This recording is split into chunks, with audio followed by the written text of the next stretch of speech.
So at this point, we're pretty much ready to render the whole frame range, except that we want our background also, our ground plane, our kind of wall in the background, our cyclorama, if you will.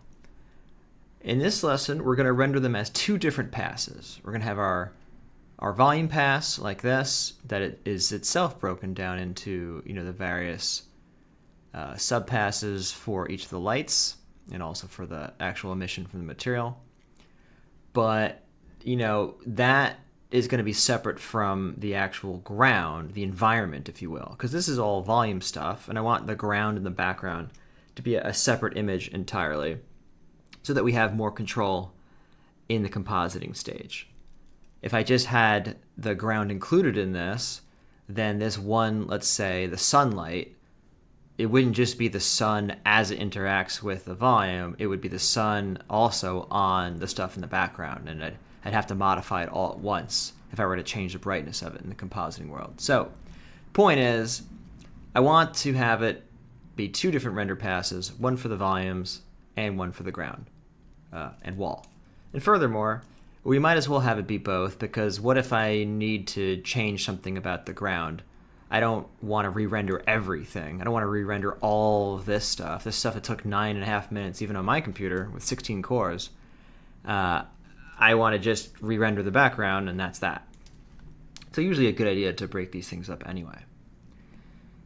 So even before we do that, well, you know what? Not even before we do that. Let's just do that. Let's make the ground now. Because the ground, when it comes time to render even this pass, we're going to include the ground in this one as a matte object, which I believe we've done before.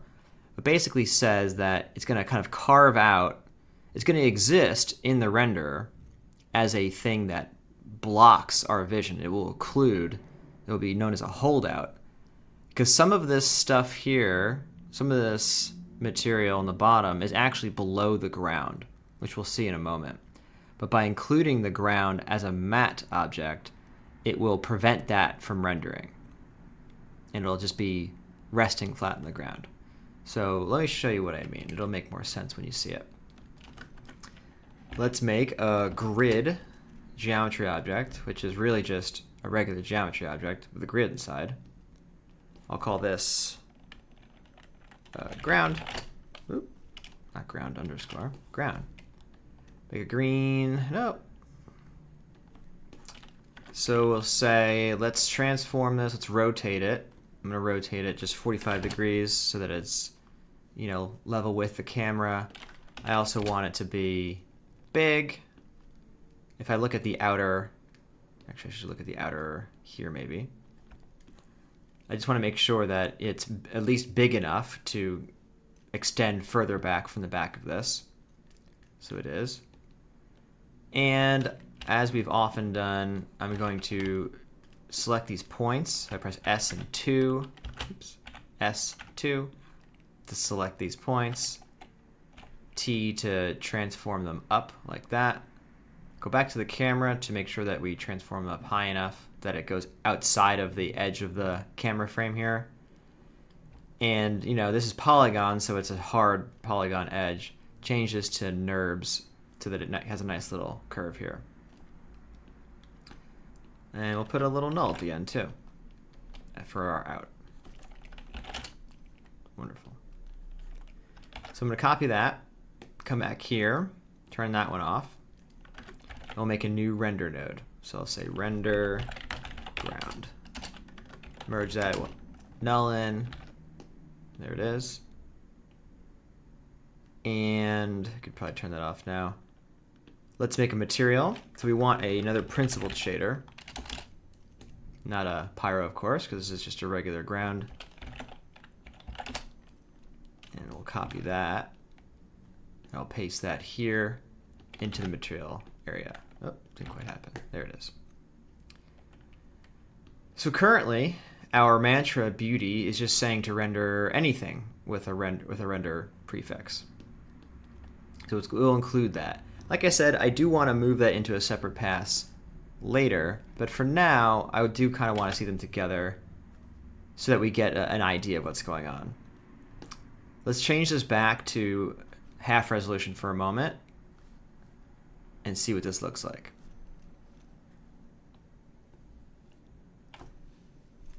Again, the idea being it will help us to dial in the material settings faster if I can see it all at once. I'll take it back out again before we finish though. So there we go, our first pass. It's very reflective, which is kind of cool. It's kind of an interesting idea to see the magic reflect onto the ground, almost as an extension of the magic itself. But what I have in mind is just a much more darker matte, not matte in that way, but a darker, just rough background. So I'm going to say make the background pitch black, because I really want to emphasize the magical effect itself. It's pretty cool too. And instead of reducing the reflectivity, I'm going to just increase the roughness. Full. So the surface is still technically reflective. It's just so rough that we don't really see there's no like mirror reflectivity. If I were actually to turn reflectivity off now, this would just be pitch black. Because the roughness with no ability to reflect light is still just pitch black. So I do want it to reflect light. I just want it to be completely rough looking so we don't see any sense of a mirror here. So that's pretty much it as far as this goes. I'm happy with that general look. Stop it, come back out here. Now let's set up our actual render passes themselves. So first things first, this beauty pass. As I said many times now, I don't want the ground in here. So I'm turning that one off. I control clicked it. However, as I was starting to say a minute ago, some of the, let's say, for example, the outer stuff, it actually goes below the ground. This is pretty typical, and it's actually a good thing. It's nice to not see the new material kind of coming on. So like if I look here at our earlier half resolution render, I'll make it a little bit bigger. You can kind of see the edges of this kind of popping on a little bit as the new material is being sourced into the sim. I mean, it's not that bad, but it's just as well that this stuff is sticking below because it just looks nicer with a nice, cleaner line here. Don't want to move it by accident. So there it is without the ground cutting it off. There it is with the ground cutting it off. See the difference? And that's what we want in our render. Although we don't want to actually render the ground as a primary thing, something that we see, I do want to use it as a forced matte. So go here, go to render ground, and this way, when we render it now, and I'll put it back to full resolution. How about I'm not belaboring this point too much. Now when I render it, we're going to see this get cleaned up. All the stuff that's actually below the bottom of the frame is going to get cleaned up. And now you can see that happening there. That's what we want, because later when we composite this, I'm just going to dump these images on top of the images we render of the background. So if we don't account for what the background would cut off, it's not going to look right. So I mean, any obstacle really. If I had like a big box in front of this, I would want that to be a matte holdout of this image too. So this is just rendering as black with no alpha. Anything that is in front of what we're primarily rendering. So I hope that makes sense. That's pretty much it for the Mantra Beauty. And then we need to copy and paste this to do the ground. Because these output pictures in terms of the name of the node, all I had to do was change the name here, so that's enough. What is it rendering? Well, this one's going to render the ground as the actual primary force objects. And as far as matte goes, nothing will be matte, but we will do a force phantom on everything else. So the inner, middle, outer, and statue. Phantom says that while you're not an actual holdout, like you're not literally blocking the view of some things, you are only visible to secondary rays. In our case, what this means is we want these things to cast shadows, because we have a lot of lights in these scenes. We have a lot of energy shooting out from our various volume lights, and we want those volume lights to reach the ground as well.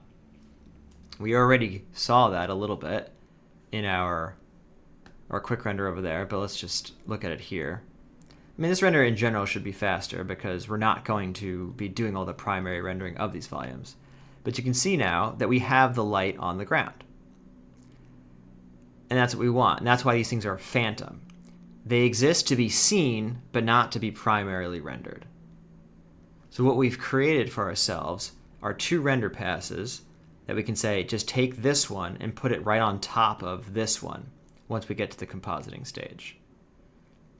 And as I've said before, we can now just render this pass or this pass on its own if we need to change something in the future, and it will give us more control in the actual compositing stage of this whole project.